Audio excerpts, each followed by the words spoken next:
За утаатай холбоотой асуудал за тэр газ руу орно, хийл рүү орно. Одоо ерөөсө бид нэр сүүлийн бариантаар хамгийн эцсийн юм төлөх одоо цаг болсон юм бадарга. Энэ лүгөө орох хэрэгтэй байна. Алин болгон одоо гэрийн дулаалга энэ дээр яндан 100 түлш гэж одоо хэдэн жил явах хэдүүлээ. Энийгөө нэгдүгээр ормоор байна. Хоёрдугаар төгжилтэй холбоотой асуудал. Тэр давхар замтай холбоотой асуудлуудыг хий. Хоёр төвчний уулзрууд одоо хаана байх ёстой тэднэр дөө бүгдэнд нь оръё. За тэгээд баахан шүүмжлэх гадуур яваад идэг. Дуута шуута энэ тэр одоо хотын одоо өнгө үзэмжийг алдагдууллаа гэд. Тэр хотын өнгө үзэмж гэхээсээ илүү хүний эрх хэрэгчлээ бүх юмнууд чинь хаагдаа богдоод аль хэдийн замбараг болчиход байна шүү дээ. Тийм болохоор 20 минутын хот гэдэг концепц одоо хийхийн тулд ямар хэмжээний энэ төгжрлийг сааруулж бууруулах ёстой юм бүхэл одоо инженерийн байгууламж бүх юм одоо ашиглая гэдэг лүгэл орцгоё.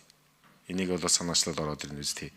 За тэгээ эрчим хүчний их үүсвэр бид одоо үндсэн хуулиндаа өөрчлөлт оруулаад үндсэндээ бол бас том шинжил хийсэн шүү дээ. Энийн чинь нэг концепц нь бол ерөөсөө бид нар улсын хэмжээний энэ том асуудал руугаа бол ордог бай.